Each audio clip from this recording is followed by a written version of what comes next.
All right, Jesse on Fire, welcome back to the channel. Now, we're going to talk about Triple C, Aleksander Volkanovski, and whatever is happening with this replacement fight thing. Holloway's out. You need a new fight for Volkanovski. Triple C's been asking for this fight for a year, and the UFC seems to not be making it. So you got a couple things that could be happening. I'm going to speculate on what those things are because none of them are really kind of surface level, right? And because the obvious answer is give him the fight. It's the biggest fight. There's a huge story there. And if you don't know what that is, I will educate you on that, right?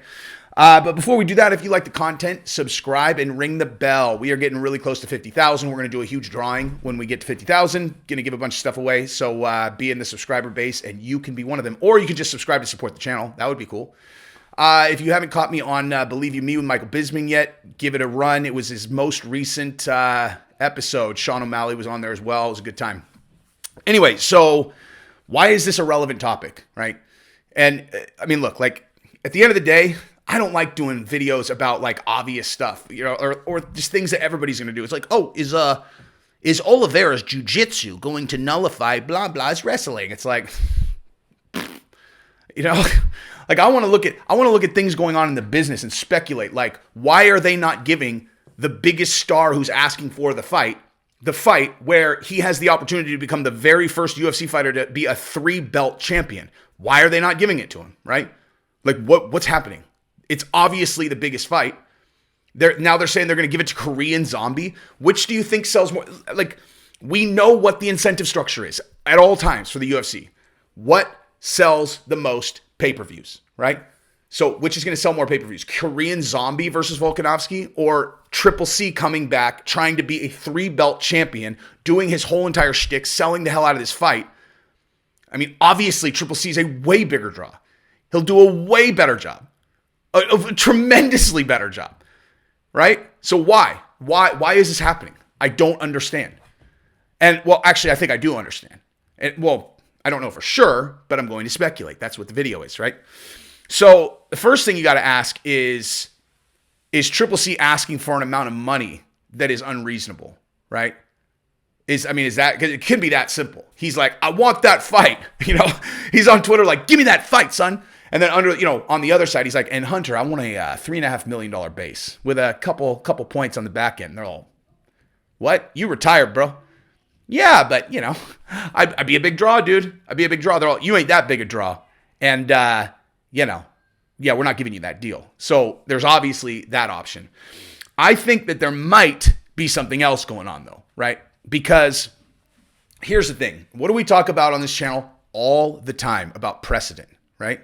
Precedent, where my number one example, John Jones, back up the Brinks truck, Dana, you know? And then, so if they actually back up the Brinks truck, every single champion, back up the Brinks truck, Dana, it becomes like a term like fucking Red Panty Night. They're like, anytime that they want to, oh, you want me to fight? Back up the Brinks truck, setting precedent, okay? So Henry Cejudo is exactly like John Jones in what, actually, you know what? Let's do the thing where I do the pop quiz, right? Like, how did Henry Cejudo pull something similar to what John Jones did that the UFC does not want to reward and turn into precedent? I mean, Henry Cejudo retired. Did anyone really think he was retiring? Like, did anyone think like, okay, we've seen the last of this guy, dude. He's done it all. I will say this. I mean, so you got to always think about a guy's financial situation. So Henry Cejudo wins the belt against Demetrius Johnson. Now he's got a new deal. He's getting back end points, all that, right? So he defends against TJ Dillashaw, right? Now, actually, am I imagining that was not a pay-per-view, actually? Whatever. He makes good money there. Then he goes to 35 and he beats Dominic Cruz, and he definitely had points on that one. And beats Marlon Moraes and wins the belt at 35, then defends against Dominic Cruz. So you know he banked a fair amount of money there, right? Definitely 7 figures post-taxes, right? And so if he's a guy who lives pretty simple, if he's a guy that's like, yeah, you know, I always just wanted enough money that I could put a lot of money in the bank, or put a little bit of money in the bank, buy a house, and then teach people to wrestle. I mean, you know what I mean?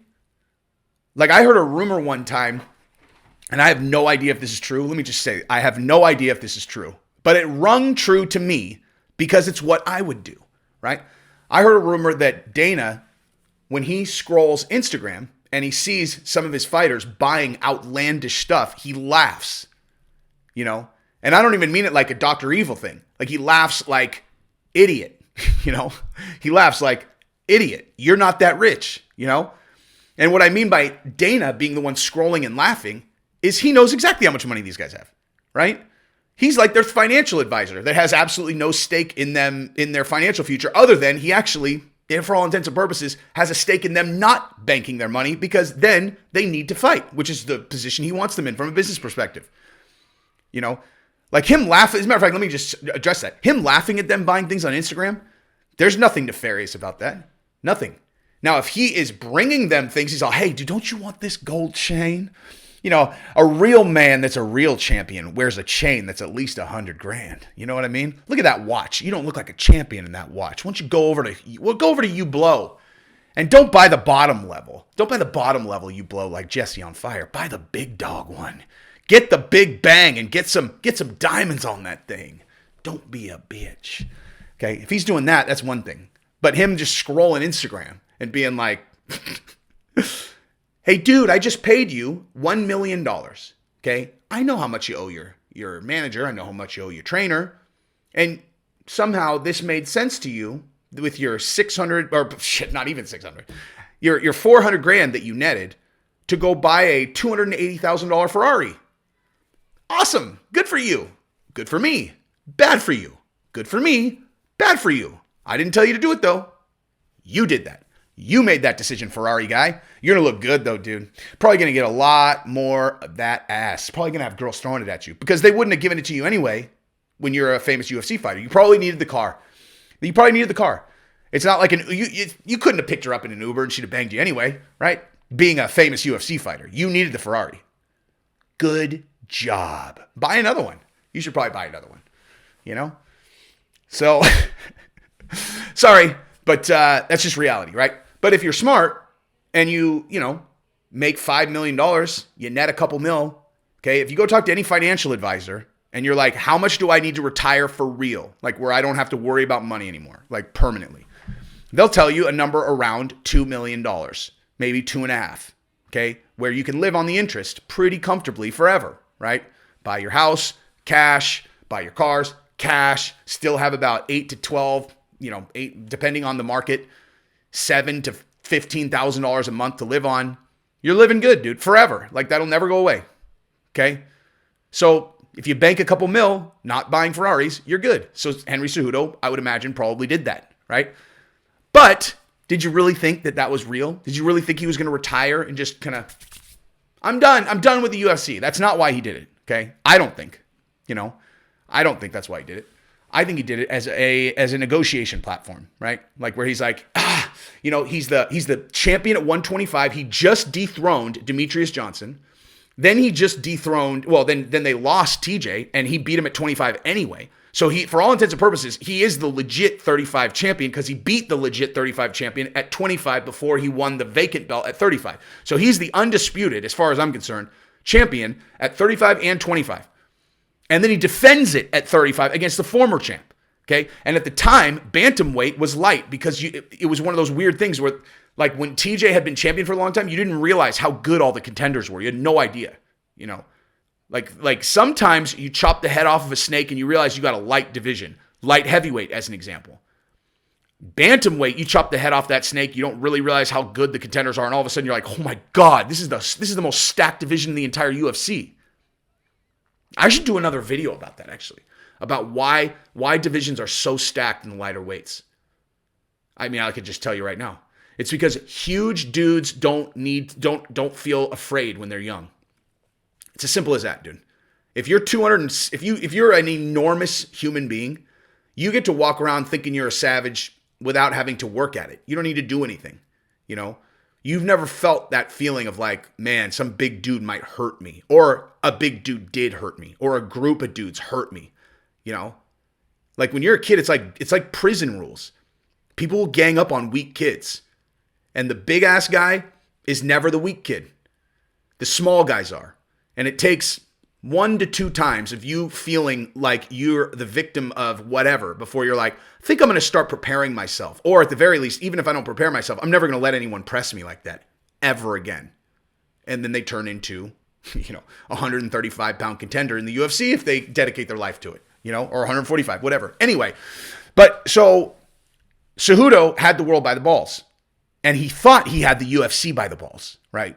That's what I think. I said it the second that he retired. You can go back. This happened right when I started my channel. Right when I started my channel. If you go back to my very original, if you go look at my oldest videos and look up something about Triple C, you will find videos of me talking about his retirement. And I'm like, this is a negotiation platform, dude. He's just like, yeah, Dana, I don't know. I think I'm going to hang it up. As a matter of fact, right after he retired, he was like, he knows my number. He knows my number. He knows my number. So he didn't even keep it a secret. So what does that actually represent? Back up the Brinks truck, Dana. Back it on up. Back it on up. And what does that mean, huh? You guys tell me what that means. Precedent, obviously. Now look at this. In the middle of my video, I'm going to bring you guys in on my life. Watch this. Look at this. Yeah. Hey, did you take my stuff out of the oven?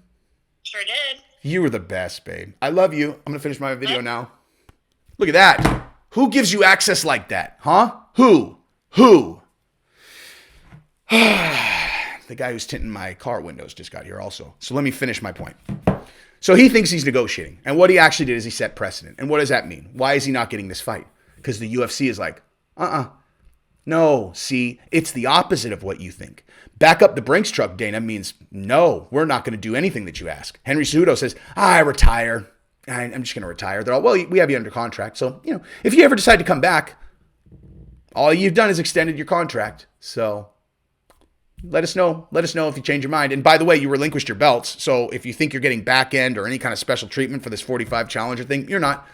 Yeah, sure. You can challenge for $460,000 as your contract terms dictate. So that's what's going on, would be my guess. He relinquished his belts. He thinks he's going to get special treatment for this contender belt, the challenger thing. And they're like, no, fuck you, Henry Cejudo. Fuck you. Okay? You thought you had us by the balls. No one has us by the balls, except Francis right now. But Francis, in order to get them by the balls, just let me make this perfectly clear. In order to get the leverage that he has, Francis had to fight out a 5-year contract, not signing new deals that were put in front of him for much more money, and then won all of his fights, and including the last one, which was by knockout over the heavyweight greatest of all time who had beat the shit out of him previously. So go ahead and try to duplicate that, dude. If you're a fighter, duplicate that. Just go do what Francis did, dude. You can do it too. Just do what Francis did. All you have to do is put your fucking financial future on the line every single time you fight and then come out victorious by knockout. It's totally duplicatable, dude. Anybody can do it. You just have to have absolute blind faith in yourself, like a person who scaled fucking razor wire and has scars to show it, or a person who tried to paddle across the Atlantic Ocean with his fucking hands so that he could get into Europe as a homeless person to start his career with no training history. Okay? So go ahead and just start duplicating. Just do what Francis did, you guys. Just do whatever Francis did. And stop fucking telling me that he's not marketable. I can't stand it. It's like fucking acid in my vein. I can't stand it. I get it. Francis isn't fucking, whatever, like Connor on the mic. He has the best story in the history of fucking combat sports, dude. And he's the most devastating knockout artist in the history of fucking mixed martial arts. Stop telling me he's not marketable. Okay? You just need to get his story out there. That's it. But it's neither here nor there. My point is, don't do what Henry Cejudo did. You can negotiate with the UFC without doing it where they have to invite other people to do the same thing. That's all it is. It's not personal. Business is almost never fucking personal. At least if you're dealing with real bosses, like real now, when you get to be Dana, he can make fucking shit personal anytime he wants because he can. He's in a position to do whatever he wants. But if you're playing human chess, personal problems can only it can only make you weak. Okay? Unless you're in the position of ultimate power, and then you can just dictate fuck you to everybody if you want to most of the time. But it's not personal. He just tried to play his hand heavy when he didn't actually have a heavy hand. That's all. Anyway, that is what I think, though, at least. And but he does have a fucking great manager, right? This is one of those times where having Ali Abdelaziz, managing you could probably help solve this, because Ali has tremendous leverage with the UFC. So we'll see. I 100% vote for this fight. Fucking unequivocally. I want it. I want that fucking fight. I want it bad. I want Triple C to win, too. I want Triple C to win. I fucking love Triple C, by the way. I called Triple C, not that he was going to do what he did, but I said that he could, like when he came back after that loss, and the first fight when he did his karate stance at 25, I called my buddy Christian, who's very experienced also. I mean, well, more experienced than me, actually. I don't even know why I said fucking also. Very experienced. And I told him, I was like, dude, have you watched that most recent Henry Cejudo fight? He is vicious, dude. And, yeah. Anyway, that's enough. I love you guys. Peace.